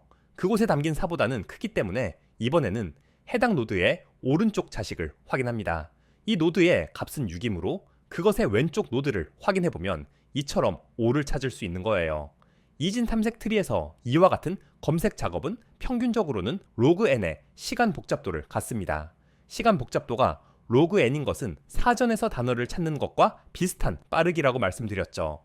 사전이 아무리 두꺼워도 특정 단어를 찾기까지 몇 분씩 걸리지는 않는 것처럼 데이터의 수에 비례하기는 하지만 데이터 수의 증가에 비해 탐색 횟수는 천천히 증가하는 것입니다. 한마디로 성능이 좋고 빠른 방식이라는 의미죠. 이처럼 값들을 정렬된 방식으로 저장해 두어 이후 원하는 값을 빠르게 탐색할 수 있도록 하는데 이진 탐색 트리가 사용됩니다. 이제 이번 레슨의 테스트 페이지로 들어가 보겠습니다. 이진 탐색 트리에서는 입력하는 값이 트리에 어느 위치로 들어갈지 알고리즘이 정하게 돼요. 먼저 밸류 입력칸에 첫 값으로 50을 입력하겠습니다. 실행 버튼을 눌러도 바로 화면에 나타나지는 않아요. 노드가 트리에 추가되기까지의 과정을 단계별로 보여주기 위함입니다. 오른쪽 방향키를 누르면 이처럼 화면에 50을 값으로 갖는 루트가 추가된 것을 볼 수 있습니다. 이번에는 30을 추가해 볼게요. 실행 버튼을 누르면 추가 과정이 시작됩니다. 오른쪽 방향키를 누르면 이 30을 루트의 값인 50과 비교하죠. 다시 키를 누르면 30은 50보다 작기 때문에 이처럼 루트의 왼쪽에 삽입됩니다. 같은 방법으로 70도 추가해 볼게요. 이처럼 루트의 오른쪽 자식으로 성공적으로 추가되었죠. 이번에는 20을 추가해 볼까요? 루트보다는 작기 때문에 왼쪽 자식으로 넘어가고 그보다도 작은 값이므로 루트의 왼쪽 자식의 왼쪽 자식 노드로 추가됩니다. 40의 경우는 루트의 왼쪽 자식의 오른쪽 자식 노드로 들어가게 되겠죠. 50, 30, 70, 20, 40, 60, 80을 이 순서대로 값들을 삽입하면 이와 같은 형태가 만들어집니다. 값을 삽입하는 작업의 시간 복잡도는 탐색과 마찬가지로 로그 n인 것을 볼 수 있어요. 이는 값을 넣을 위치로 찾아가는 과정이 아까 5를 탐색하던 과정과 동일함을 생각하면 쉽게 납득하실 수 있을 것입니다. 이번에는 특정 값을 찾는 작업을 해볼게요. 서치 오퍼레이션을 선택한 뒤 60을 탐색해 보겠습니다. 실행 버튼을 누르고 방향키를 누르면 아까 말씀드렸던 바와 같은 과정으로 루트로부터 60을 찾아감을 볼 수 있습니다. 역시 말씀드린 바와 같이 로그 n의 시간 복잡도를 가짐을 확인할 수 있어요. 마지막으로 요소를 삭제하는 작업을 해보겠습니다. 트리에서 30을 값으로 갖는 노드를 제거해 볼게요. 제거 작업 역시 루트로부터 시작합니다. 이 역시 방향키를 사용해서 다음 단계로 넘어가는 거예요. 제거할 값이 50보다 작은 값이니 왼쪽 자손 중에 있겠죠. 이처럼 제거할 노드는 바로 찾았습니다. 문제는 해당 노드에 이처럼 자식 요소들이 있어요. 단순히 이 노드를 제거하기만 하면 그 아래에 있는 노드들까지 트리에서 끊어지게 되겠죠. 그래서 이 자리를 대체할 노드를 오른쪽 자손 중에 가장 작은 값으로 가져옵니다. 오른쪽 자손 중 가장 작은 값이라면 삭제할 노드의 값보다 큰 값들 중 가장 작은 값일 테니까요. 그래서 삭제할 노드의 자리에 40을 가진 노드를 넣어준 다음 그 자리로 옮겨진 이 노드는 삭제해줍니다. 40을 가진 노드가 30을 가진 노드가 있던 자리로 올라가서 하위 노드들과의 연결을 유지해주는 거예요. 그래서 이처럼 성공적으로 해당 노드가 삭제된 것을 볼 수 있어요. 이 작업 역시 삭제할 노드를 찾기까지 추가, 탐색과 같은 과정들을 거치기 때문에 시간 복잡도가 로그 n이 되는 거예요. 이상이 이진, 탐색 트리의 기능들입니다. 그럼 이제 파이썬과 자바로 이진, 탐색 트리를 구현해 볼게요. 먼저 이는 기본적으로 이진 트리이기 때문에 지난 레슨에서와 같이 이 노드 클래스를 사용합니다. 해당 노드에 들어갈 값을 저장하는 value, 그리고 각각 왼쪽 자식과 오른쪽 자식을 가리킬 left와 right 속성을 갖고 있죠. 그 아래에는 이 노드들로 이진 탐색 트리를 만들어 사용하기 위한 BST 클래스가 작성되어 있습니다. 이 클래스는 말하자면 트리의 관리자 역할을 할 거예요. 노드가 추가될 때마다 이를 적절한 위치에 넣고 요청된 노드를 탐색하거나 제거하는 과정을 진행할 클래스입니다. 그 첫 번째 메소드로 노드를 트리에 추가하는 인서트 메소드를 살펴보겠습니다. 매개 변수로는 대상이 될 트리와 해당 노드를 받아오는 것을 볼 수 있어요. 조금 스크롤을 올려 살펴볼게요. 아래와 같은 트리의 살을 추가한다고 가정해 보겠습니다. 영상을 멈추고 코드와 그림을 잠시 살펴보아 주세요. 트리의 루트가 5이므로 이 노드가 메소드의 노드 매개 변수로 들어가고 이 트리에 추가할 노드의 값신사는 될 매개 변수로 전달됩니다. 이 메소드는 제귀를 사용함으로 난해할 수 있지만 차근차근 따라오시면 큰 어려움 없이 이해하실 수 있을 거예요. 프로그래밍이 처음이신 분들이라면 억지로 모두 이해하려 하시지 말고 큰 그림만 익혀주세요. 맨 위의 조건문은 노드가 빈 값인지를 확인하죠. 노드로 주어진 루트 노드는 빈 값이 아니기 때문에 이 부분은 실행되지 않을 것입니다. 다음은 노드 매개 변수와 벨 매개 변수의 크기를 비교합니다. 노드에 저장된 값이 노는 벨로 전달된 사보다 크므로 이 부분은 참이 되겠죠. 그래서 아래와 같이 노드의 왼쪽 자식에게 새로운 값을 할당하는 코드가 실행됩니다. 현재 노드의 왼쪽 자식은 이를 담고 있는 노드죠. 해당 노드에 새로 할당될 값이란 바로 이 인서트 메소드를 제기적으로 실행한 결과예요.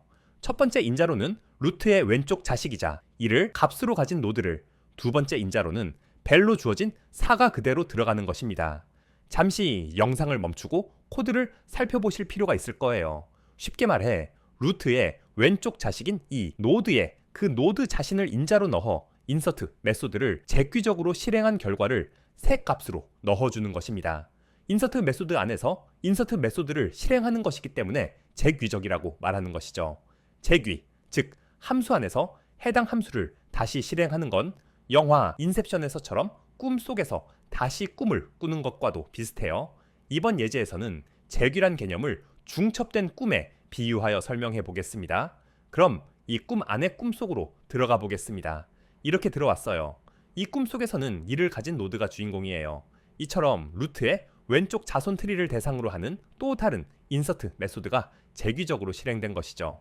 위에 노드 매개 변수의 값이 이를 담은 노드로 바뀐 것을 볼 수 있어요.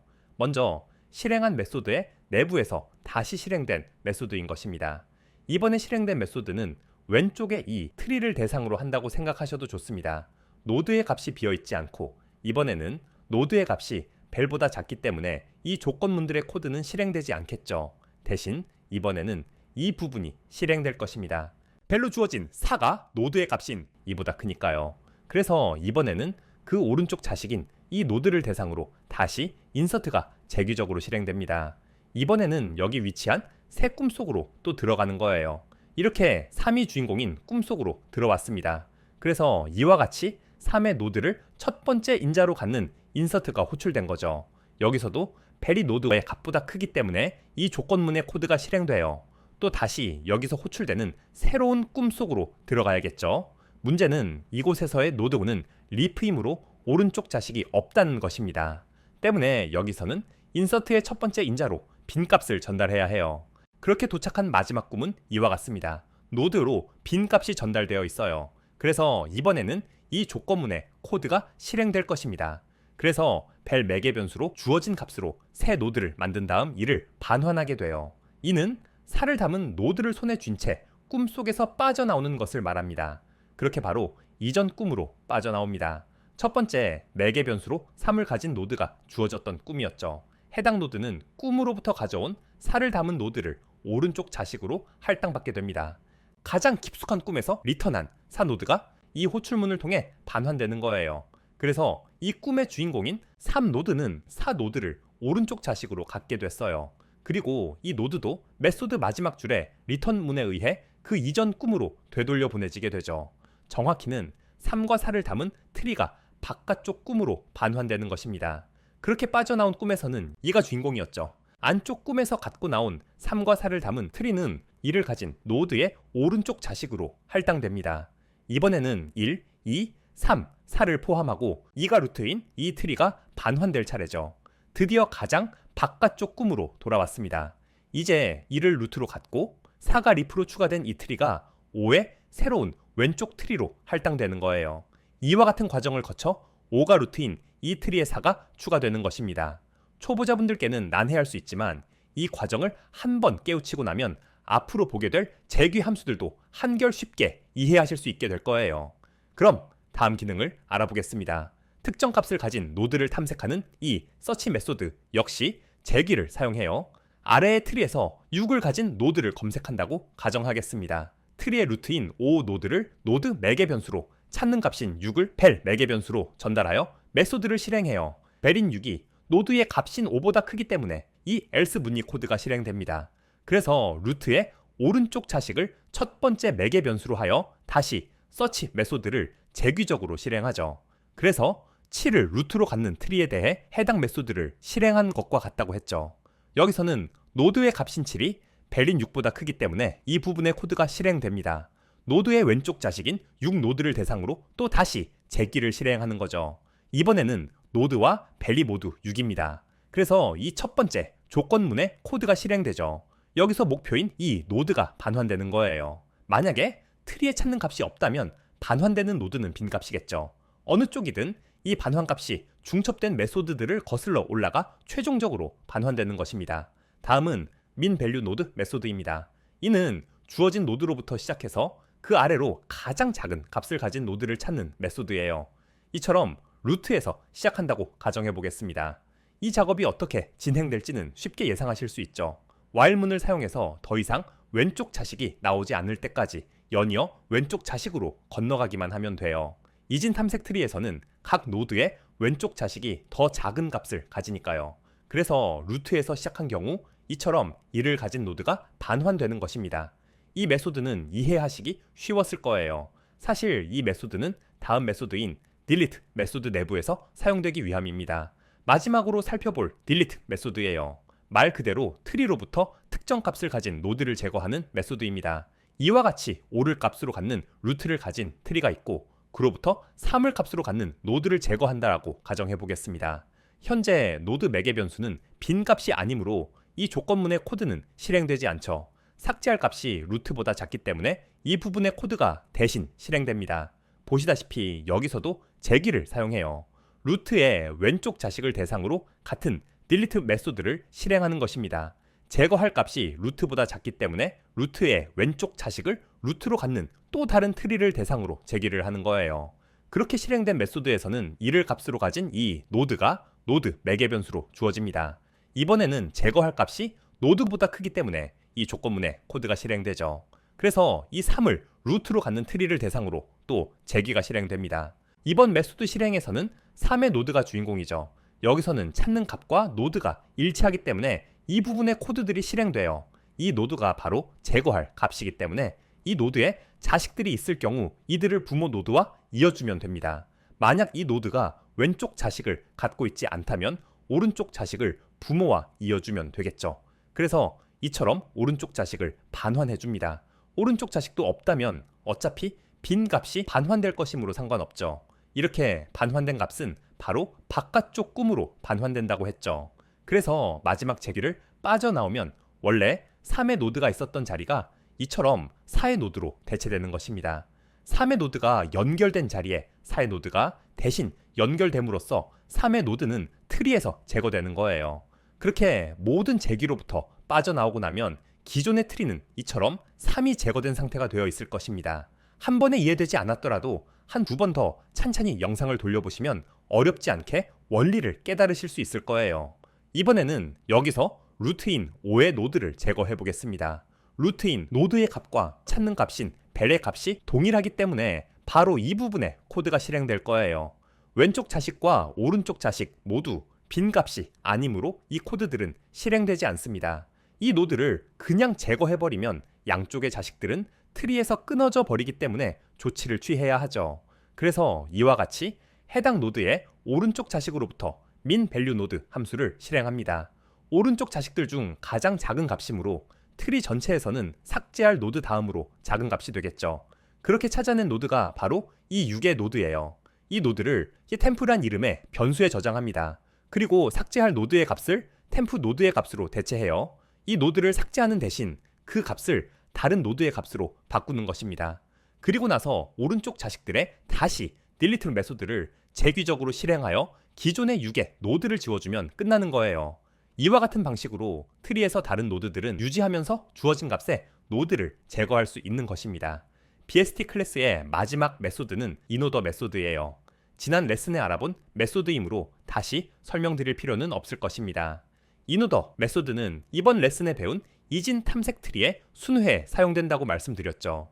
이제 지금까지 클래스와 메소드들을 활용하는 코드를 살펴보겠습니다. 먼저 이처럼 이진 탐색 트리에 인스턴스를 생성해줍니다. 아직 트리의 노드를 추가하지 않은 상태이므로 해당 트리의 루트를 나타내는 루트 변수에는 빈 값을 넣어줘요. 그리고 아래와 같은 숫자들이 담긴 배열에 반복문을 돌려서 해당 트리에 인서트 메소드로 값들을 추가해줍니다. 원래 빈 값이었던 루트 변수에 반복적으로 인서트 메소드를 실행한 결과값이 새로 할당되는 것을 볼 수 있어요. 빈 값부터 시작해서 노드가 하나인 트리의 루트, 노드가 둘인 트리의 루트, 노드가 셋인 트리의 루트, 이런 식으로 각 반복마다 루트의 값이 업데이트 되어가는 것입니다. 그렇게 트리를 완성하고 난 뒤 이노더 메소드를 실행해 보면 주석과 같은 결과가 프린트돼요. 이진 탐색 트리에 든 값들이 크기 순으로 정렬되어 출력된 것을 볼 수 있습니다. 이처럼 이진 탐색 트리와 이노더 순회 방식을 함께 사용하면 어떤 순서로 데이터들이 입력되든 이들을 크기에 따른 순서로 순회할 수 있는 것입니다. 원하는 값을 효율적으로 찾을 뿐 아니라 이처럼 특정 기준으로의 순회도 가능하도록 하는 것이 이 이진 탐색 트리인 거예요. 다음은 30을 가진 노드를 제거하는 코드입니다. 이처럼 루트의 delete 메소드의 실행 결과를 할당하는 식으로 작성함을 볼 수 있어요. 그리고 나서 다시 이노더 메소드를 호출하면 트리에서 30이 제거되어 있는 것을 보실 수 있습니다. 마지막으로 트리로부터 특정 값을 찾아내는 서치 메소드는 이런 식으로 호출해주면 돼요. 결과로 해당 노드가 반환되어 값이 출력된 것을 볼 수 있습니다. 이상으로 이진 탐색 트리의 기능과 그 구현 코드를 알아보았습니다. 다음 레슨에서는 이진 탐색 트리의 약점과 이를 보완하기 위한 두 방식 중 하나인 AVL 트리에 대해 배워보도록 하겠습니다. 이번 레슨부터는 정렬 알고리즘들을 알아보겠습니다. 정렬 알고리즘은 데이터를 오름차순이나 내림차순 등 정해진 순서대로 줄 세우는 방법들이에요. 효율적인 정렬은 검색, 병합, 최적화 등 다양한 알고리즘의 성능을 좌우하기 때문에 매우 중요하죠. 위의 숫자들과 같이 임의로 나열된 데이터들을 아래와 같이 크기에 따른 순서대로 정렬하는 6가지 알고리즘들을 배우시게 될 것입니다. 첫 번째로 배울 알고리즘은 버블 정렬이에요. 이는 가장 간단한 정렬 알고리즘 중 하나로 구현은 쉽지만 효율이 떨어져 실무에서는 잘 사용되지 않습니다. 그러나 기초 알고리즘 개념을 이해하는 데 도움이 되고 다른 알고리즘과의 좋은 비교 대상이 되기 때문에 정렬 알고리즘을 다룰 때 흔히 가장 먼저 배우는 알고리즘이에요. 이번 레슨의 테스트 페이지로 들어오겠습니다. 배열 생성 버튼을 눌러서 입력칸에 기본값으로 입력된 숫자들로 배열을 만들게요. 보시다시피 현재는 크기 순으로 정렬되지 않은 상태입니다. 버블 정렬의 알고리즘을 핵심만 간단하게 말하자면 다음과 같습니다. 먼저 배열에서 가장 큰 숫자를 맨 끝자리까지 밀어 올립니다. 마치 물속에서 공기 방울이 올라가듯 큰 숫자가 밀어 올려지기 때문에 버블 정렬이라 이름 붙여졌다고 해요. 그리고 나서 두 번째로 큰 숫자를 끝에서 두 번째 자리로 밀어 올려요. 그 다음에는 세 번째로 큰 숫자를 끝에서 세 번째 자리로 밀어 올리고 이와 같은 작업을 반복하다 보면 마침내 모든 숫자들이 오름차순으로 정렬되는 것입니다. 보시다시피 매우 단순한 알고리즘이에요. 이를 첫 단계부터 차근차근 알아보겠습니다. 먼저 첫 번째 자리와 두 번째 자리의 숫자를 비교합니다. 앞의 숫자가 뒤의 숫자보다 크다면 이 둘의 자리를 바꿔줘야 해요. 그래서 64와 34가 이처럼 자리를 바꾸었습니다. 이번에는 64를 또 그 뒤에 있는 숫자와 비교하죠. 그렇게 64는 세 번째 자리로 밀려 올라갔습니다. 그 다음 숫자와도 마찬가지로 자리를 바꾸었죠. 다음으로 만난 90은 64보다 큰 숫자입니다. 따라서 이번에는 자리를 바꾸지 않고 지금부터는 90을 다음 숫자와 비교하게 돼요. 같은 과정을 배열의 끝까지 진행하여 이처럼 가장 큰 수인 90이 배열의 끝으로 오게 됩니다. 배열의 첫 부분부터 숫자를 두 개씩 비교하여 더 큰 숫자를 밀어냄으로써 가장 큰 숫자가 맨 끝으로 가게 하는 거죠. 이제 맨 끝 자리를 제외한 이 범위 내에서 같은 작업을 해주면 됩니다. 그래서 전체 배열에서 두 번째로 큰 수가 이 범위의 가장 마지막 자리로 올라가는 거예요. 다음은 끝에 두 자리를 제외한 이 배열 내에서 역시 가장 큰 수를 오른쪽으로 보내면 되겠죠. 세 번째로 높은 수를 같은 과정을 거쳐 밀어 올립니다. 이처럼 범위를 하나씩 줄여나가면서 밀어 올리기 과정을 반복하여 모든 숫자를 오름차순으로 정렬하는 거예요. 이처럼 주먹구구식인 방식이기 때문에 시간 복잡도는 n의 제곱이 나오는 것을 볼 수 있어요.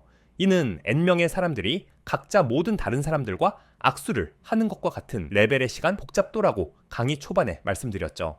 이후 배울 알고리즘들에 비해 비효율적인 편에 속하는 알고리즘일 것임을 쉽게 알 수 있습니다. 이제 파이썬과 자바의 코드로 살펴보겠습니다. 보시는 바와 같이 전체 코드는 앞서 다룬 예제들에 비해 간결해요. 이와 같이 버블소트라는 메소드를 작성하여 사용합니다. 아래와 같이 숫자의 리스트 및 배열을 인자로 전달하여 실행하면 위에 ARR이란 이름의 매개 변수로 전달된 배열을 버블 정렬 방식으로 정렬해주는 메소드죠. 먼저 주어진 배열의 크기를 n이란 변수에 저장합니다. 배열 안에 든 숫자들의 개수가 n에 저장되는 거죠. 그리고 이와 같이 이중으로 반복문을 돌리는 것을 볼 수 있어요. 포문이 중첩되어 있고 바깥쪽에서는 i란 변수가 안쪽에서는 j란 변수가 사용됨을 볼 수 있습니다. 바깥쪽 반복문에서는 i 변수가 0부터 n보다 하나 작은 값까지 하나씩 늘어나며 작업을 수행합니다. 배열의 요소 개수가 7개라면 i가 0부터 6까지 증가하며 반복 작업을 하는 거죠. 각 루프에서 안쪽 반복문은 j 변수를 사용하는데요. 이 부분에서 이처럼 i의 값을 빼므로 i가 늘어날수록 j 반복문의 범위는 줄어들도록 되어 있음을 볼 수 있어요. i가 0이면 j는 0에서 5까지, i가 1이면 j는 0에서 4까지 늘어나는 식이죠. 이는 가장 큰 숫자를 맨 위로 밀어 올릴 때마다 다음번 반복 작업의 범위가 줄어들었음을 생각하면 이해하기 쉬우실 것입니다. i가 0일 때는 가장 큰 수를 맨 끝으로 보내고 i가 1일 때는 두 번째로 큰 수를 끝에서 두 번째 자리로 보내는 반복 작업이 이루어지는 거죠. 즉 어떤 숫자가 자기 순위에 맞는 자리로 밀어 올려질 때마다 i가 증가하고 각 과정에서 이전 숫자와 다음 숫자를 비교하며 값을 밀어 올리는 작업이 그 안쪽 루프에서 j를 사용하여 이루어지는 것입니다. 바깥쪽 반복문이 다음 루프로 넘어갈 때마다 이 스왑트 변수는 값이 폴스로 초기화돼요. 이름 그대로 두 값 사이에 자리 바꿈이 발생했는지를 나타내는 값입니다. 이제 안쪽 반복문에서 연이은 두 숫자, 즉 j 자리의 값과 j 플러스 1 자리의 값을 비교하며 값을 하나씩 밀어 올립니다. 아래에 표시된 바와 같이 j의 인덱스에 위치한 값이 그 다음 값보다 클 경우 이 둘의 자리를 바꿔주어야 합니다. j의 값이 0이고 배열에서 0번째 자리의 값인 64가 1번째 자리의 값인 34보다 큰 상황인 거죠. 그래서 이와 같은 코드로 양쪽의 값들을 서로 바꿔주는 거예요. 파이썬은 간단한 문법으로 가능하지만 자바는 이를 위해 템프란 임시 변수에 첫 자리의 값을 담아두는 것을 볼 수 있습니다. 0번 자리에 64를 템프에 넣고 1번 자리에 34를 0번 자리로 복사한 다음 템프에 64를 1번 자리에 넣는 거죠. 이처럼 자리 바꿈이 발생하면 스왑트의 값을 true로 변경해 줍니다. 안쪽 반복문의 작업을 완료하면 이처럼 가장 큰 수가 맨 오른쪽으로 보내어지고 전체 과정을 완료하고 나면 모든 요소가 오름차순으로 정렬되는 거예요. 만약 배열이 이미 정렬되어 있거나 중간 과정에서 일찍 정렬이 완료된다면 두 값의 위치를 바꾸는 일이 없을 것이므로 안쪽 반복문을 다 돌고서도 스왑트는 폴스일 것입니다. 그러면 더 이상 정렬을 할 필요가 없다는 의미이므로 브레이크를 통해 반복문이 일찍 종료돼요. 즉, 배열이 이미 다 정렬되어 있음을 감지하고 작업을 종료하는 기능이 있는 것입니다. 이처럼 배열이 어느 정도 또는 완전히 정렬된 상태에서는 작업이 일찍 끝난다는 점 때문에 버블 정렬은 그나마 다음 시간에 배열 선택 정렬보다는 경우에 따라 효율적이 될 수 있습니다. 이제 위와 같이 작성된 메소드를 실행해주면 되겠죠. 숫자의 리스트 및 배열을 만든 뒤 해당 메소드에 인자로 넣어 실행해줍니다. 그리고 나서 배열을 출력해보면 아래의 주석과 같이 숫자들이 오름차순으로 정렬된 것을 볼 수 있어요. 이상으로 버블 정렬에 대해 알아보았습니다. 다음 레슨에서는 선택 정렬에 대해 알아보겠습니다. 지난 시간에 배운 버블 정렬에 이어 선택 정렬에 대해 알아보도록 하겠습니다. 선택 정렬은 버블 정렬과 마찬가지로 구현은 단순하지만 효율은 낮은 정렬 방식입니다. 배열이 어느 정도 정렬되어 있으면 일이 일찍 끝나는 버블 정렬과는 달리 배열의 상태와 상관없이 배열의 크기마다 같은 수의 연산을 소모한다는 추가적인 단점이 있어요. 빠르게 알아보도록 하겠습니다. 이번 레슨의 테스트 페이지에서도 이와 같이 기본값으로 배열을 초기화할 수 있어요. 일단 전체 과정을 간략히 알아보겠습니다. 먼저 배열에서 가장 작은 수를 찾아 가장 왼쪽으로 보내요. 그 다음 두 번째로 작은 수를 찾아 왼쪽에서 두 번째 자리로, 다음에는 세 번째로 작은 수를 찾아 세 번째 자리로 보냅니다. 이와 같은 과정을 반복하여 배열의 모든 수를 오름차순으로 정렬하는 거예요. 이것만 보면은 그냥 버블 정렬을 방향만 거꾸로 한 것 같은데요? 맞아요. 하지만 세부 과정이 다릅니다. 처음부터 다시 차근차근 알아볼게요. 먼저 이와 같이 첫 번째 요소를 선택하고 그 인덱스인 0을 최소값 인덱스로 지정합니다. 그리고 배열을 오른쪽으로 순회하며 더 작은 값을 찾을 때마다 최소값 인덱스를 업데이트해요. 바로 다음 위치의 값인 34가 이보다 작으므로 최소값 인덱스는 34의 인덱스인 1로 수정되겠죠. 이렇게 배열을 한번 순회하고 나면 최소값 인덱스는 12의 위치인 3이 되어 있을 거예요. 그래서 첫 루프에서는 0번 인덱스의 값과 3번 인덱스의 값을 교환해주는 것입니다.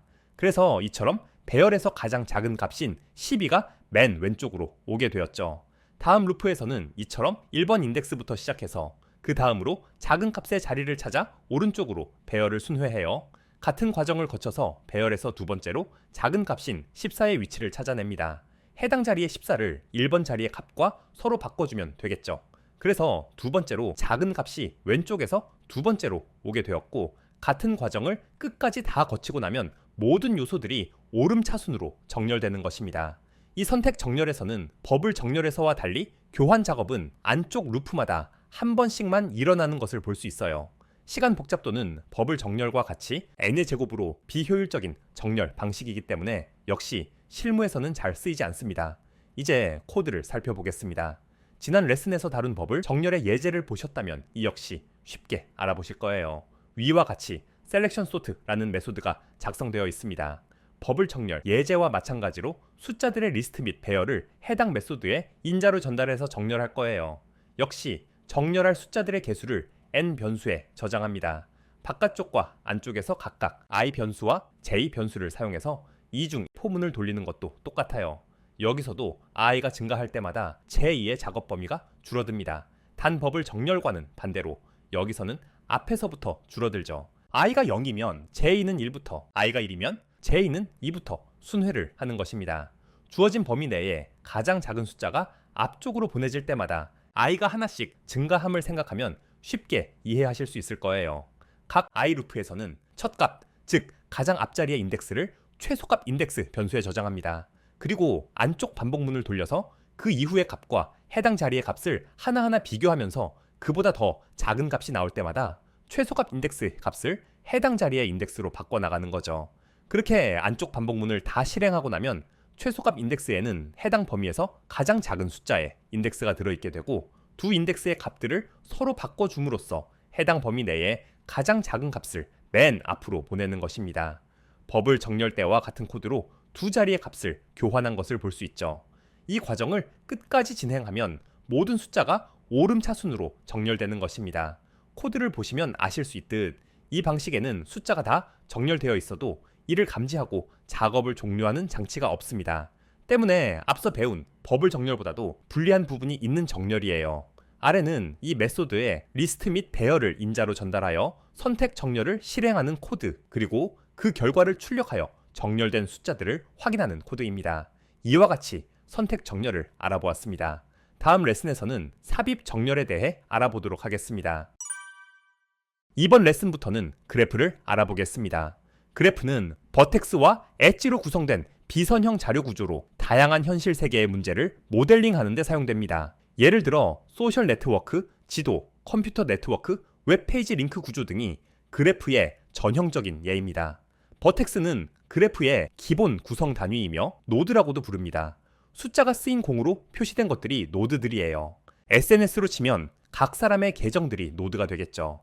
엣지는 노드들을 잇는 것으로 두 노드 간의 연결을 나타내요. 두 사람이 서로 팔로우를 하거나 친구를 맺으면 해당 노드들 간에 엣지가 만들어지는 거죠. 이 엣지에는 방향성과 가중치가 있을 수도 있고 없을 수도 있습니다. 이번 레슨의 테스트 페이지에서 자세히 알아보도록 할게요. 맨 위에 왼쪽 입력칸에 이와 같이 그래프에 사용될 노드의 수를 지정할 수 있습니다. 5로 초기화되어 있으므로 아래에 이처럼 5개의 노드가 있는 것을 보실 수 있어요. 두 번째 입력칸에 0, 1, 5를 입력한 뒤 Add Edge 버튼을 클릭해보면 아래와 같이 0번 노드에서 1번 노드로 5의 가중치를 가진 엣지가 추가되는 것을 보실 수 있습니다. 가중치라 함은 두 노드 간의 거리, 이동을 위한 비용이나 소요시간 등 엣지 자체에 부여되는 어떤 값을 말해요. 0번 노드에서 1번 노드로 이동하려면 5시간이 걸린다와 같은 의미를 담을 수 있는 것입니다. 오른쪽의 리스트에 보면 0번 자리에 1과 괄호로 쌓인 5가 들어간 것을 보실 수 있습니다. 0번 노드에 1번 노드로 향하는 가중치 5의 엣지가 있음이 이런 방식으로 표현되는 거예요. 맨 오른쪽의 행렬에는 이와 같은 형식으로 표시됨을 볼 수 있습니다. 행과 열의 0과 1이 만나는 자리에 5가 들어있죠. 노드와 노드를 잇는 엣지들은 이처럼 리스트 또는 행렬 방식으로 나타내어질 수 있습니다. 기본부터 차근차근 알아보기 위해 이곳에 방향성과 가중치 항목을 모두 체크 오프 해보겠습니다. 그리고 이 랜덤 그래프 버튼을 눌러 무작위로 엣지들을 생성해 볼게요. 해당 버튼을 클릭할 때마다 다른 결과가 나타날 것입니다. 이와 같이 화살촉도, 숫자도 없는 엣지들이 노드들 사이에 만들어진 것을 볼 수 있어요. 0번 노드의 경우 1, 2, 4번 노드와 연결된 것을 볼 수 있습니다. 방향성이 없기 때문에 0번이 1번을 가리키는지 1번이 0번을 가리키는지 등의 구분 없이 쌍방으로 연결된 거예요. 오른쪽에 근접 리스트란을 살펴보면 0번의 리스트는 연결된 노드로서 1, 2, 4를 모두 포함하고 있고 1번, 2번, 4번의 리스트 또한 0을 포함하고 있는 것을 볼 수 있어요. 인접 행렬란에서도 0의 행에 1, 2, 4의 자리가 1로 1, 2, 4의 행에도 0의 자리가 1로 표시되어 있습니다. 가중치가 없는 엣지의 경우 그냥 1로 나타냄을 알 수 있어요. 이번에는 방향성을 체크 온 한 다음 다시 랜덤으로 엣지들을 생성해 보겠습니다. 이번에 생성된 엣지들은 이처럼 한쪽 또는 양쪽 끝에 화살촉이 달렸어요. 이 엣지의 경우 0은 3을 가리키지만 3은 0을 가리키지 않는 단방향 연결임을 나타냅니다. 반면 양방향 화살표로 연결된 0과 4는 서로를 가리키고 있죠. 0은 3을 가리키기 때문에 0의 리스트에는 3이 포함되지만 3의 리스트에는 0이 포함되지 않음을 볼 수 있어요. 인접 행렬에서도 마찬가지로 0의 행에는 3의 자리가 1이지만 3의 행에는 0의 자리가 연김을 볼 수 있습니다. 이와 같이 각 엣지가 단방 또는 쌍방의 방향을 갖도록 할 수 있어요. 방향성이 없는 엣지는 페이스북의 친구 관계에, 방향성이 있는 엣지는 인스타그램의 팔로우 관계에 사용될 수 있겠죠. 이번에는 가중치도 활성화한 뒤 랜덤 그래프를 다시 생성해 보겠습니다. 이처럼 각 엣지에 가중치가 숫자로 표시된 것이 보이죠. 인접 그래프에는 각 항목에 괄호로 가중치가 표시되어 있습니다. 이로써 어느 노드에서 어느 노드로 향하는 엣지에 얼마의 가중치가 있는지 확인할 수 있죠. 인접 행렬에도 가중치가 없을 때는 모든 연결이 1이었지만 이제 각 엣지의 가중치가 숫자로 나타납니다. 행렬을 잠시 살펴보시면 각 숫자가 어느 엣지를 나타내는 것인지 쉽게 파악하실 수 있을 거예요. 이처럼 인접 리스트 또는 인접 행렬 방식을 사용해서 노드들과 이들을 연결하는 엣지, 그 엣지들의 방향과 가중치까지 나타낼 수 있는 거예요. 이제 코드로 살펴보겠습니다. 지난 해시맵 예제들에서와 마찬가지로 자바에서만 엣지란 클래스를 따로 만들었습니다. 특정 노드로부터의 목적지 노드와 가중치를 담기 위한 클래스죠. 데스트는 향할 노드의 번호, 웨이트는 가중치를 나타냅니다. 여기서도 파이썬은 튜플을 사용할 것이므로 해당 클래스를 만들지 않았어요.